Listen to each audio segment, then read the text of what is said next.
എവിടെന്നാണ് സമ്പാദിച്ചതെന്ന്.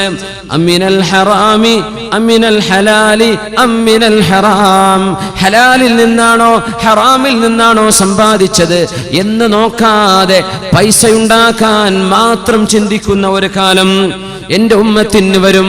അതിന്റെ അടയാളമാണ് പലിശ ഇടപാടുകൾ ഹലാലാണെന്ന് ആളുകൾ വിചാരിക്കുന്നത്, ലോൺ എടുക്കുന്നത് ഹലാലാണെന്ന് വിചാരിക്കുന്നത്, പലിശ ബാങ്കുകളിൽ കൊണ്ടുപോയി സ്വർണം പണയം വെച്ച് ലോൺ എടുക്കുന്നത് ഹലാലാണെന്ന് ധരിക്കുന്നതോ, ആളുകൾ എല്ലാവരും ചെയ്യുന്നുണ്ട് എന്ന് പറയുന്നതോ. അങ്ങനെയല്ല പറയാ, എല്ലാവരും ചെയ്യണില്ലേ, എല്ലാവരും ചെയ്യുന്നില്ലേ, എല്ലാവരും ചെയ്യുന്ന ഹലാലാവോ?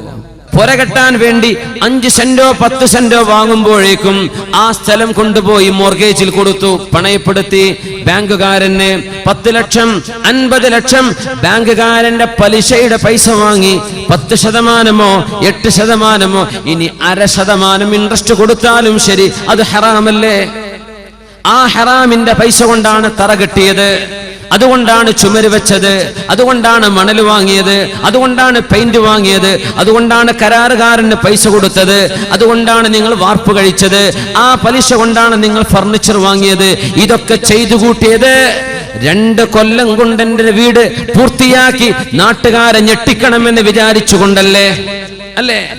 എന്റെ ഭർത്താവിന്റെ കയ്യിൽ പൈസയുണ്ടെന്ന് മറ്റുള്ളവരെ കാണിക്കാൻ വേണ്ടിയല്ല പെണ്ണെ ഭർത്താവിനോട് ലോൺ എടുക്കാൻ നീ തലയണ മന്ത്രം പറഞ്ഞത്. നാട്ടുകാരെ ഞെട്ടിക്കാൻ വേണ്ടിയല്ല സഹോദര, നിന്റെ കയ്യിൽ പൈസയുണ്ടെന്ന് കാണിക്കാൻ വേണ്ടിയല്ലേ. അള്ളാഹുവിന്റെ സഹായം അല്പാൽപമായി അള്ളാഹു തരുന്നത് കാത്തിരിക്കാൻ ക്ഷമയില്ലാതെ, അള്ളാഹുവിന്റെ സഹായം വരുന്നവരെ ക്ഷമിച്ചിരിക്കാൻ നിനക്ക് സാധിക്കാതെ പലിശ ബാങ്കുകൾ കൊണ്ടുപോയി പണയപ്പെടുത്തി നിങ്ങൾ ഉണ്ടാക്കുന്ന വീടുകളിൽ എങ്ങനെയാണ് ഖൈറുണ്ടാവുക? ആ വീടുകളിലെ മക്കൾ ഓടിപ്പോയെങ്കിലല്ലേ അത്ഭുതമുള്ളൂ. ആ വീട്ടിലെ മക്കൾ കൊലപാതകളായില്ലെങ്കിലല്ലേ അത്ഭുതമുള്ളൂ. ആ വീട്ടിൽ എങ്ങനെയാണ് അള്ളാഹുവിന്റെ റഹ്മത്തിന്റെ മലക്കുകൾ കയറി വരിക? കല്യാണം കഴിക്കുന്ന നേരത്ത്, വിവാഹം നടക്കുന്ന സമയത്ത് അവനവനെ വിളിക്കാൻ കപ്പാസിറ്റിയുള്ള കഴിവുള്ള ആളുകളെ കഴിവിന് മാത്രം ചെലവ് ചെയ്ത് നടത്തേണ്ട കല്യാണങ്ങൾ പൊടി പൊടിക്കാനും നാട്ടുകാരെ കണ്ണ് തള്ളിക്കാനും വേണ്ടി പലിശയുടെ പൈസയെടുത്ത് ആയിരക്കണക്കിന് ആളുകളുടെ വയറ്റിലേക്ക് ഹറാമിന്റെ ഭക്ഷണം കടത്തിവിട്ട നാട്ടുകാരെ, ഹറാമിന്റെ ഭക്ഷണം കഴിപ്പിച്ചു കൊടുത്ത വീട്ടുകാരെ, അള്ളാഹുവിനോട് എങ്ങനെയാണ് നിങ്ങൾ മറുപടി പറയുക? അള്ളാഹു ഇത് പൊറുക്കുമോ?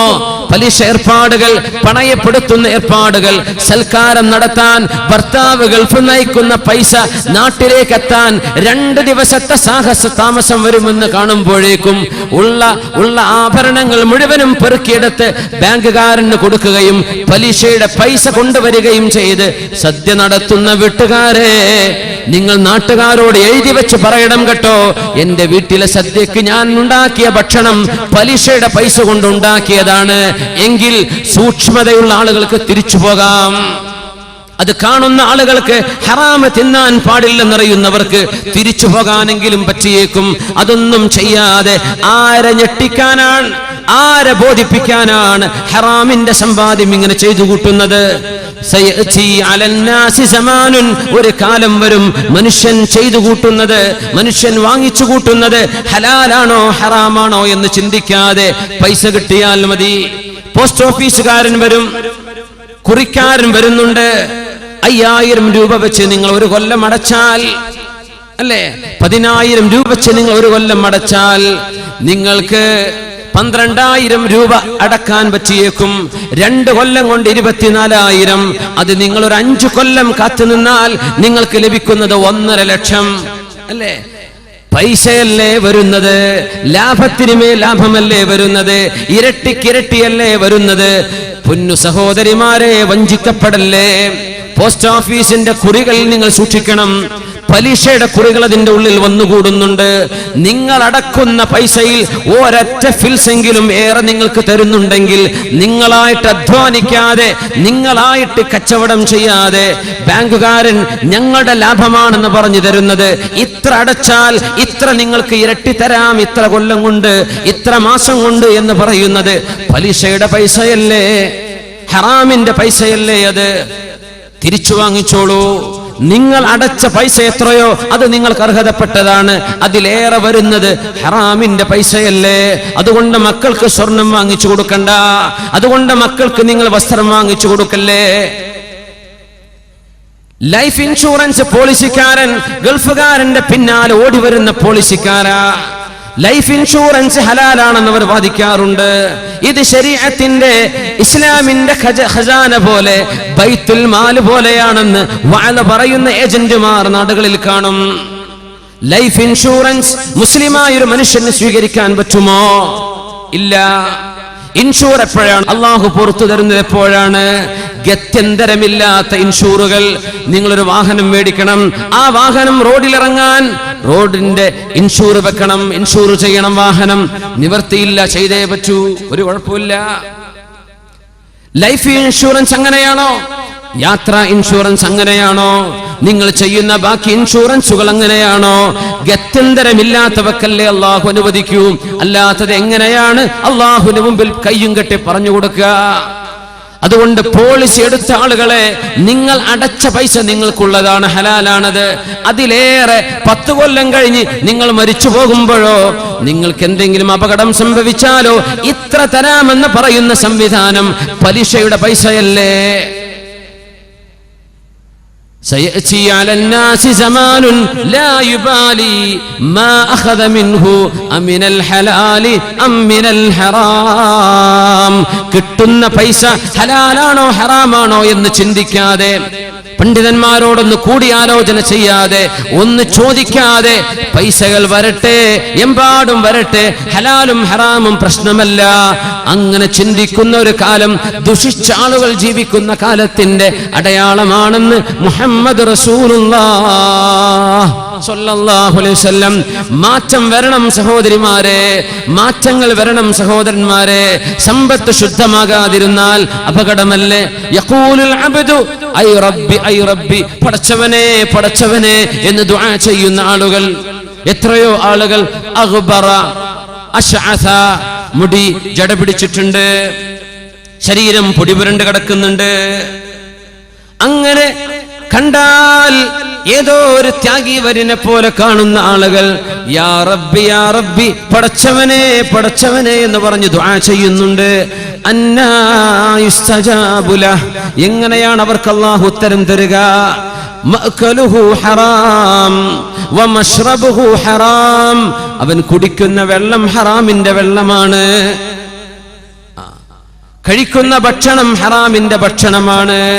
വഗുദിയ ബിൽ ഹറാം, അവൻ ധരിച്ച വസ്ത്രം ഹറാമിന്റെ പൈസ കൊണ്ട് വാങ്ങിയതാണ്. എല്ലാം ഹറാമായിരിക്കെ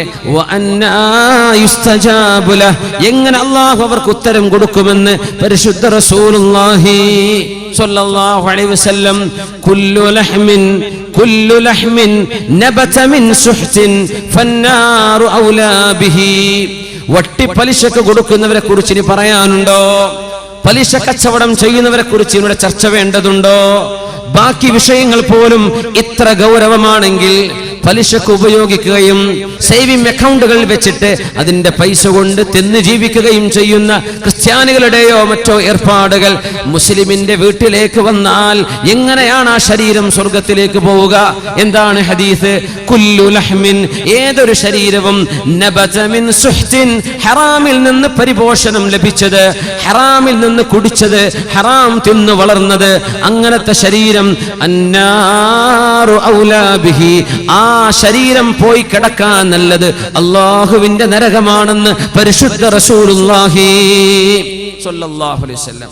അജ്ബു തഹർരി റിസ്ഖിൽ ഹലാൽ, റസൂലുള്ളാഹി സ്വല്ലല്ലാഹു അലൈഹി വസല്ലം തങ്ങൾ പറയുന്നുണ്ട് മറ്റൊരു സംഭവം കൂടെ. തകൂനു ഇബ്ലുൽ ലിശയാതീനി വബൈതുൽ ലിശയാതീൻ, അന്ത്യനാളിന്റെ അടയാളത്തിൽ പറഞ്ഞൊരു സംഭവമാണിത്. തകൂനു ഇബ്ലുൽ ലിശയാതീനി വബൈതുൽ ലിശയാതീൻ, പിശാചുക്കൾക്ക് വേണ്ടി ഒരു ഒട്ടകവും പിശാചുക്കൾക്ക് വേണ്ടി ഒരു വീടും ഉണ്ടാകുന്ന കാലം എന്ന് പറഞ്ഞാൽ, തനിക്ക് ഉപയോഗിക്കാൻ ഒരു വാഹനം ജായിസാണ്, അനുവദിക്കപ്പെട്ടതാണ്. പക്ഷേ വേറൊരു വാഹനം കൂടെ മേടിച്ചു. അത് ഉപയോഗിക്കുന്നേ ഇല്ല, അത് പാർക്കിങ്ങിൽ കിടക്കുകയാണ്, അത് നാട്ടുകാരെ ഞെട്ടിക്കാൻ വേണ്ടി വാങ്ങിയതാണ്. ഉദാഹരണം പറയാം. അവൻ ഉപയോഗിക്കുന്നത് അവന് ഹലാലാണ്. ഉപയോഗിക്കാതെ വെക്കുന്ന ഒട്ടകം എന്ന് പറഞ്ഞത് ഉപയോഗിക്കാതെ വെക്കുന്ന വാഹനം ആരാണ് പിന്നെ അതിൽ കയറിയിരിക്കുക? അശ്ശയാത്വീൻ, പിശാചുക്കളാണ്. ഉപയോഗിക്കാത്ത വാഹനം മനുഷ്യൻ ഉപയോഗിക്കുന്നതുണ്ടായിരിക്കെ ഒന്ന് ഉപയോഗിക്കാനും ഒന്ന് പാർക്കിങ്ങിൽ വെറുതെ വെക്കാനും അങ്ങനെ വെക്കപ്പെടുന്നത് പിശാചാണ് അവിടെ കയറിയിരിക്കുന്നത്. അങ്ങനത്തെ കാലം വരും. വീട് ഒന്നുണ്ട് താമസിക്കാൻ, എവിടെയോ മറ്റൊരു വീട്, ഒരു ഫ്ലാറ്റ്, ഒരു അപ്പാർട്ട്മെന്റ്, ഒരു റിസോർട്ട് വാങ്ങി വെച്ചിട്ടുണ്ട്. അവിടെ പോയി താമസിക്കുന്നുണ്ടോ? ഇല്ല, പൂട്ടിട്ടിരിക്കുകയാണ്. മുഅ്മിനായ മനുഷ്യൻ അവിടെ താമസിക്കാതെ വന്നാൽ ആരാണ് അവിടെ താമസിക്കുന്നത്? അശ്ശയാത്വീൻ, പിശാചുക്കളാണ്. പിശാചിന് വേണ്ടി ഒരു വാഹനവും പിശാചിന് വേണ്ടി ഒരു വീടും വാങ്ങുന്നത് എന്ന് പറഞ്ഞാൽ മനുഷ്യന്റെ ആവശ്യത്തിനപ്പുറത്തേക്ക് മനുഷ്യൻ വാങ്ങിച്ചു കൂട്ടുന്നതും ഉപയോഗിക്കാത്തതും. നമ്മുടെ ആവശ്യം നിർവഹിക്കാനല്ല, അതിനപ്പുറത്തേക്ക് വാങ്ങിച്ചു വെക്കുന്നത്. വാഹനം എക്സ്ട്രാ വാങ്ങിയിട്ട് ഉപയോഗിക്കാതെ വെക്കുന്നത്. നിങ്ങൾ ഉപയോഗിക്കേണ്ട ആവശ്യമുണ്ട്, അൽഹംദുലില്ലാഹ്, അല്ലാഹു ബർക്കത്ത് ചെയ്യട്ടെ. അതൊന്നുമല്ല, വെറുതെ കിടക്കാൻ, വെറുതെ കിടക്കുകയാണ്. ഇബിലുൽ ശയാത്വീൻ, പിശാചിന് വേണ്ടി ഒരു ഒട്ടകം എന്ന് പറഞ്ഞാൽ പിശാചിന് വേണ്ടി ഒരു വാഹനം. വ ഇബിലുൽ ശയാത്വീൻ വ ബൈത്തുൽ ശയാത്വീൻ, പിശാചിന് വേണ്ടി ഒരു വീടും. വീട് പൂട്ടിപ്പോവാ, അകാരണമായി വീട് പൂട്ടിപ്പോവാ. ഇപ്പൊ ഈ ഗൾഫുകാർക്ക് സംഭവിക്കുന്ന ഒരു പ്രശ്നമാണത്. ഫാമിലി സഹിതം അവിടെയാണ്. ഇപ്പൊ ഇവിടുത്തെ വീട്ടിൽ ആരുമില്ല, പൂട്ടിപ്പോവാണ്. ആരാ പിന്നെ അവിടെ താമസിക്കുക? പിശാചുക്കളാണ്. പിശാചുക്കളാ താമസിക്കുക. പിശാചിന് വേണ്ടി ഒരു വീട് വാങ്ങിച്ചു വെക്കുന്നത്, ഉപയോഗിക്കാതെ ചെന്നു കയറാതെ താമസിക്കാതെ അനാവശ്യമായി വീടുകൾ വാങ്ങിക്കൂട്ടുന്നത് അന്ത്യനാളിന്റെ അടയാളങ്ങളിലുണ്ടെന്ന് പരിശുദ്ധ റസൂലുള്ളാഹി സ്വല്ലല്ലാഹു അലൈഹി വസല്ലം. يكون قوم يخضبون في آخر الزمان بالسواد كحواسل الحمام لا يريحون رائحة الجنة. മനുഷ്യന്റെ തലമുടികൾ നരച്ചു പോകുന്ന സമയത്ത് ഖൗമുൻ യഖ്ളിബൂന ഫീ ആഖിരി സമാൻ, അന്ത്യനാളിന്റെ അടയാളങ്ങളിൽ തലമുടികളിൽ കറുപ്പ് പുരട്ടുന്നവർ, മുടി കറുപ്പിക്കുന്ന ആളുകൾ, ബിസ്സവാദി കഹവാസുലിൽ ഹമാമി ലാ യരീഹൂന റായിഹത്തൽ ജന്ന, സ്വർഗ്ഗത്തിന്റെ പരിമളം അവർക്ക് ലഭിക്കുകയില്ലെന്ന് പരിശുദ്ധ റസൂലുള്ളാഹി സ്വല്ലല്ലാഹു അലൈഹി വസല്ലം. ഇമാം അബൂ ദാവൂദ്, അഹ്മദ്, നസായി റിപ്പോർട്ട് ചെയ്ത ഹദീസ്. മഹാനായ അബൂബക്കർ സിദ്ദീഖ് റളിയല്ലാഹു അൻഹുവിന്റെ വാപ്പ അബൂ ഖുഹാഫ റളിയല്ലാഹു അൻഹു അന്ന് മുസ്ലിമായപ്പോൾ ഹജ്ജത്തുൽ വദാഇന്റെ സമയത്ത് പ്രായമായ ആ മനുഷ്യനെ അഷ്റഫുൽ ഖൽഖിന്റെ ടെന്റിലേക്ക് താങ്ങിപ്പിടിച്ചു കൊണ്ടുവന്നു. സ്വഹാബികൾ സിദ്ദീഖ് റളിയല്ലാഹു അൻഹു, അല്ലാഹുവിന്റെ നബി തങ്ങൾ പറഞ്ഞു, ഹല്ലാ തറക്തുമുശ് ശൈഖ ഫീ റഹ്ലിഹി ഫആതീഹി, ആ മനുഷ്യനെ അവിടെ തന്നെ നിർത്തുകയും ഞാൻ അങ്ങോട്ട് വരികയും ചെയ്യുമായിരുന്നല്ലോ, എന്തിനാണ് ഇങ്ങോട്ട് കൊണ്ടുവന്നത്? അല്ല നബിയെ, സാരമില്ല, ഇന്നക, നിങ്ങളാണല്ലോ നബിയെ, അഹഖു അൻ യുഅ്താ, നിങ്ങളുടെ അടുത്ത് ഞങ്ങളാണല്ലോ വരേണ്ടത്. നബിയെ, എന്റെ വാപ്പ അബൂ ഖുഹാഫ കലിമ ചൊല്ലി മുസ്ലിമാവാൻ ആഗ്രഹിക്കുന്നുണ്ട്. അങ്ങനെ സിദ്ദീഖ് റളിയല്ലാഹു അൻഹുവിന്റെ വാപ്പ അവസാന ഘട്ടത്ത് തലമുടി അമ്പാടും നരച്ച് തിളങ്ങുന്ന സമയത്ത് നതഖ ബിശ്ശഹാദത്തൈൻ, കലിമ ചൊല്ലി മുസ്ലിമായിട്ടുണ്ട്. അഷ്ഹദു അല്ലാ ഇലാഹ ഇല്ലല്ലാഹ് വ അഷ്ഹദു അന്ന മുഹമ്മദർ റസൂലുള്ളാഹ്. ആ മഹാനായ സുഹാബിയുടെ പിതാവിന്റെ തലയിലേക്ക് നോക്കിയിട്ട് നബി തങ്ങൾ പറഞ്ഞു, ഗയ്യിറു ഹാദാ, ബഹുമാനപ്പെട്ടവരുടെ തല നിങ്ങൾ ആ വെളുപ്പ് നിറം ഒന്ന് മാറ്റിക്കൊടുക്കണം. വജന്നിബുസ് സവാദ വജ്തനിബുസ് സവാദ, കറുപ്പ് നിങ്ങൾ ഒഴിവാക്കുകയും ചെയ്യുക.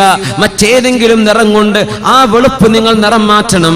വെളുത്ത തലമുടി വെച്ചുകൊണ്ടിരിക്കേണ്ട, കറുപ്പ് നിങ്ങൾ ഉപയോഗിക്കാതിരിക്കുകയും ചെയ്യുക എന്ന് അബൂ ഖുഹാഫയെ സംബന്ധിച്ച് റളിയല്ലാഹു അൻഹുവിനെ കുറിച്ച്, സിദ്ദീഖ് തങ്ങളുടെ വാപ്പയെ കുറിച്ച് അഷ്റഫുൽ ഖൽഖ് റസൂലുള്ളാഹി സ്വല്ലല്ലാഹു അലൈഹി വസല്ലം വർദ്ധിച്ചിരിക്കുന്ന സംഭവമാണിത്. യകൂനു ഖൗമുൻ യഖ്ളിബൂന ഫീ ആഖിരി സമാൻ, അന്ത്യനാളിന്റെ അടയാളങ്ങളിൽ മുടി കറുപ്പിക്കുന്നത് വർദ്ധിച്ചുകൊണ്ടിരിക്കും. റസൂലുള്ളാഹി സ്വല്ലല്ലാഹു അലൈഹി വസല്ലം തങ്ങൾ പറയുന്നു, യഖില്ലു ഇഖ്ബാലുൻ നാസി അല ത്വാആതി വൽ അമലി ലിൽ ആഖിറ. പരലോകത്തിന് വേണ്ടി പ്രവർത്തിക്കുകയും ദുനിയാവിന് വേണ്ടി പ്രവർത്തിക്കുന്നതിന് പകരം ആഖിറത്തിനുള്ള അമല് വർദ്ധിപ്പിക്കേണ്ട ആളുകളാണ് നമ്മൾ. എന്നാൽ പരലോകത്തേക്കുള്ള കർമ്മങ്ങൾ മാറ്റിവെക്കുകയും ദുനിയാവിന്റെ വിഷയങ്ങളിലേക്ക് മനുഷ്യർ ഒരുപാട് സമയം ചെലവഴിക്കുകയും ചെയ്യുന്നത്. അല്ലാഹു തആല ആഖിറത്തിന് ഒരുങ്ങാൻ നമ്മെ സഹായിക്കുമാറാകട്ടെ. അദ്ദുന്യാ മസ്റഅത്തുൽ ആഖിറ. ദുനിയാവ് ആഖിറത്തിലേക്ക് സമ്പാദിക്കാനുള്ള ഇടമാണ്, ആഖിറത്തിലേക്ക് സമ്പാദിക്കേണ്ട സ്ഥലമാണ്. പക്ഷേ ആഖിറം ലക്ഷ്യം വെക്കാതെ ദുനിയാവ് മാത്രം ചിന്തിക്കുന്ന ഒരവസ്ഥ ജനങ്ങളിൽ വർദ്ധിച്ചു വരുമെന്ന് പരിശുദ്ധ റസൂലുള്ളാഹി സ്വല്ലല്ലാഹു അലൈഹി വസല്ലം. പിശുക്ക് വർദ്ധിക്കുമെന്നാണ്. പിശുക്ക് വർദ്ധിക്കും. യുൽഖശ്ശുഹു, പിശുക്ക് വർദ്ധിക്കും. يتقارب الزمان وينقص العمل ويلقى الشح ويكثر الحرج. ويلقى الشح, മനുഷ്യരുടെ മനസ്സിന്റെ ഉള്ളിൽ പിശുക്ക് വർദ്ധിക്കും. അല്ലാഹുവിന്റെ ദീനിന് വേണ്ടി ചോദിച്ചാൽ കൊടുക്കൂല. അല്ലേ, ഒരു പാട്ടപ്പിരിവ് വന്നു, ഒരു ബക്കറ്റുമായി വന്നു. എന്താണ് നമ്മൾ കൊടുത്തത്? നമ്മുടെ സ്വന്തം വീടിന്റെ ഉള്ളിൽ മലവിസർജനത്തിനിരിക്കുന്ന സ്ഥലത്തിന് ചെലവഴിക്കുന്നതിന്റെ 1000-1 പോലും ഒരുപക്ഷെ നമ്മൾ കൊടുത്തിട്ടുണ്ടാവില്ല. നമ്മുടെ ബാത്റൂമുകൾ ഡെക്കറേറ്റ് ചെയ്യാൻ, നമ്മുടെ വീടിനുള്ളിലെ ടോയ്ലറ്റുകൾ അലങ്കരിക്കാൻ എമ്പാടും ചെലവഴിക്കുന്ന ആളുകൾക്ക് അള്ളാഹുവിന്റെ പള്ളിക്ക് വേണ്ടിയോ മദ്രസക്ക് വേണ്ടിയോ ദീനീ സംരംഭങ്ങൾക്ക് വേണ്ടിയോ ഒരു വഅദിന് വേണ്ടിയോ എന്തെങ്കിലും ചോദിച്ചാൽ എന്തെന്നില്ലാത്ത പിശുക്ക്. അപ്പൊ പൈസ ഇല്ല, കൊടുക്കാൻ തരമില്ല, മനസ്സിന് കൊടുക്കാൻ തോന്നുന്നില്ല, കൈ അഴയുന്നില്ല. ഈ രീതിയിൽ ദീനിന്റെ വിഷയങ്ങളിലേക്ക് മനുഷ്യന് പിശുക്ക് വരും. മദ്രസയിലേക്ക് ഫീസ് ചോദിക്കുമ്പോൾ എന്തെന്നില്ലാത്ത വിഷമം. 10 രൂപ 20 ആക്കിയാൽ 20-50 ആക്കിയാൽ പ്രശ്നം. ഇംഗ്ലീഷ് മീഡിയത്തിലേക്കോ മറ്റു സ്ഥാപനങ്ങളിലേക്കോ നമ്മുടെ മക്കൾ പോയി പഠിക്കാൻ എഞ്ചിനീയറിംഗിന് അപേക്ഷ കൊടുക്കുമ്പോൾ, സീറ്റിന് വേണ്ടി അപേക്ഷിക്കുമ്പോൾ എമ്പാടും വാരിക്കോരി കൊടുക്കാൻ തയ്യാറുള്ള ആളുകൾ അല്ലാഹുവിന്റെ ദീനിന് വേണ്ടി ചോദിക്കുമ്പോൾ പിശുക്ക്. യുൽഖശ്ശുഹു, പിശുക്ക് മനസ്സിലേക്ക് വരുന്നത് അന്ത്യനാളിന്റെ അടയാളങ്ങളിലുണ്ടെന്ന് പരിശുദ്ധ റസൂലുള്ളാഹി സ്വല്ലല്ലാഹു അലൈഹി വസല്ലം. അയ്യകൂനൽ മാലുൽ ആമ്മു നഹ്ബതൻ ലിൽ ജമീഅ ലാ യതവറഊന അൻ നഹ്ബിഹി വൽ ഗില്ല് മിൻഹു. എമ്പാടും പിരിവ് നടത്തുകയും സമൂഹത്തിന്റെ പേര് പറഞ്ഞ്, സ്ഥാപനങ്ങളുടെ പേര് പറഞ്ഞ്, യതീം മക്കളുടെ തലയെണ്ണത്തിന്റെ പേര് പറഞ്ഞ് എമ്പാടും പിരിച്ചു നടക്കുകയും അങ്ങനെ പിരിവ് നടത്തുന്ന പൈസകൾ ആർഭാടത്തിന് വേണ്ടി ചെലവഴിക്കുകയും ചെയ്യുന്നത്. സമൂഹത്തിന്റെ പൈസയല്ലേ നശിപ്പിക്കുന്നത്? ആർഭാടത്തിന്റെ ജാഥകൾ പോകുന്നത്, ആർഭാടം കാണിക്കുന്നത്, ലക്ഷറിക്ക് വേണ്ടി, ആർഭാടത്തിന് വേണ്ടി ഈ സമൂഹത്തിന്റെ മുഅ്മിനീങ്ങളായ ആളുകളുടെ കീശയിൽ നിന്ന് ഇസ്ലാമിന്റെ പേര് പറഞ്ഞുണ്ടാക്കുന്ന പൈസകൾ നശിപ്പിച്ചു കളയുന്നത്. ലാ യതവറഊൻ, പൊതുമുതൽ ഉപയോഗിക്കാൻ വറഅോ സൂക്ഷ്മതയോ ഇല്ലാത്ത ആളുകളുടെ കയ്യിലേക്ക് പൈസ വരുന്ന കാലം. അഷ്റഫുൽ ഖൽഖ് റസൂലുള്ളാഹി സ്വല്ലല്ലാഹു അലൈഹി വസല്ലം ഗൗരവത്തോടെ പറഞ്ഞിട്ടുണ്ട്, മുഅ്മിനേ, പോലീസുകാർ വർദ്ധിക്കുന്നത് ഖിയാമത്തിന്റെ അടയാളത്തിലുണ്ട്. ഷുർത്ത തന്നെ പേര്. ഗൾഫ് പോയവർക്ക് അറിയാം ഷുർത്ത എന്ന് പറഞ്ഞാൽ പോലീസാണ് അല്ലേ.